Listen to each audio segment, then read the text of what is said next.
Robinhood Gold Credit Card promised a ton of exciting features, but after one full year of swiping, did it really live up to the hype? Honestly, I wish someone would have just made this video for me before I actually applied and got this card.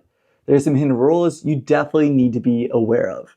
Stick with me until the end and I'll break down the key features, the fine print, and whether or not this card deserves a spot in your wallet. On paper, the rewards sound amazing. 3% cash back, mystery boxes, boosted categories like gas, groceries, and flights.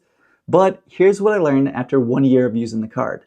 That 3% cash back only applies if you redeem directly into your Robinhood brokerage account. So for example, I currently have over 35,000 rewards points. I could cash those out to my brokerage and that would be worth about $350. But if I chose to redeem those same points as a statement credit, well, I would only get about $245. Same points, very different values. Gas savings, to unlock it, you need to spend 1,450 points or about $14.50 for the perk. That gives you 50 cents off the gallon up to 20 gallons. So at best, you're saving a maximum of $10 at the pump. Literally, this perk makes 0 sense to me and I'm not even sure why it's even offered or even marketed. Flights booked through their portal. In my own testing, I found the exact same flight from Chicago to New York City, economy seat on Google Flights for nearly $100 less than on Robinhood's portal. Same seat, just higher prices. And lastly, the mystery box rewards. I spent $370 over the last year buying 37 mystery boxes. And here's a breakdown of what I actually received over the last year. After adding everything up with the mystery boxes, I'm gonna stop actually getting them. It honestly feels more like pulling a slot machine than a smart rewards program. And after reading through the fine print, the odds confirm it. You need to open around 200 boxes on average to hit the 10,000 point reward, or for the 7,500 point prize, you need to open about 133 boxes. The math just makes it clear these bigger wins are extremely rare. To be fair though, Robinhood does seem to keep updating the rewards and adding new things over time. Since my last video, they actually updated the mystery box rewards. You can now buy merch, lounge passes, items on Amazon, and even get actual gold credit card or a gold bar. And by the way, drop a comment if I should actually get the real gold credit card and do an unboxing video. I'm already more than 1/3 of the way there, so drop a comment down below. And speaking of free perks, let's clear up the truth behind the no annual fee claim. The gold credit card markets itself as a free card, but there's a catch. You can't even apply unless you pay for the Robinhood Gold, which is $50 a year. So while technically marketed as having no annual fee, that Gold subscription is a real cost. If you're already using Gold's other features, well, maybe it's worthwhile. But if you're only paying for the Gold to access the card, just make sure that your cash back actually offsets that $50 fee. One feature that I absolutely love that was not expecting was the virtual cards. I use them way more than expected. Anytime I'm signing up for a free trial or just buying on the site that I don't fully trust, I generate a one-time card or a trial card. It's smooth, instant, and makes me feel a lot more secure than handing over my main credit card number.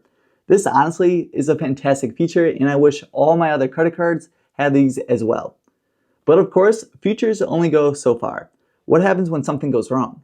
To be honest, I really haven't tested the customer support too much with the Gold credit card. However, I did dispute one transaction over the year, and Robinhood handled it quickly and it was a very positive experience. With that said though, traditional banks like Chase or Amex, you know that the customer service track record is tested and reliable. Robinhood is still newer in the space, so your experience may vary. And at this moment, you can only contact them through text or through email, even though it is 24/7 access. Now, let's balance it all out. Here's what I think the real pros and cons are. Every purchase feels like you're stacking more to your Robinhood's portfolio, which makes even small cash back feel like real progress. The app itself is smooth and modern. Honestly, this is one of the best designs for credit card apps that I've ever used, and trust me, I've tested a bunch of them over the years. I love how the investing turns an ordinary spending into a little extra wealth building. And lastly, those virtual cards, they became a game changer for me whenever I'm testing new sites or free trials. What about the cons? Well, some of the rewards come with restrictions that make them less valuable than when they first appear. For example, cash back only hitting the full rate if you redeem into the brokerage account. Travel perks, like flights and gas discounts, may not always line up with the best deals available elsewhere. The mystery boxes can be entertaining, but the value is unpredictable, and in my experience, it's not always worth the spend. And lastly, while there's no annual fee on the card itself, you do need to spend $50 for the gold membership to apply, so it's important to factor that into the cost. So with all that in mind, do I actually still use the credit card? Before using the Robinhood Gold credit card, 100% of my purchases were made of one of the 3 Chase credit cards, known as the Chase trifecta. But after getting the Robinhood Gold credit card, I would say 80 to 90% of my purchases are now made with it. And honestly, it has me wondering whether I should downgrade my Chase Reserve card and get rid of the $795 annual fee. What about you? What's the most used credit card that you use at the moment? And that leads us to our biggest question. Who is this card really designed for? If you're already deep into Robinhood's ecosystem and just want a simple cashback credit card that just flows right into your investments, this card makes sense. However, if you're a big traveler, a points hacker, or someone just wants flexibility outside of Robinhood, you're probably going to want to look elsewhere like Chase, Amex, or Capital One.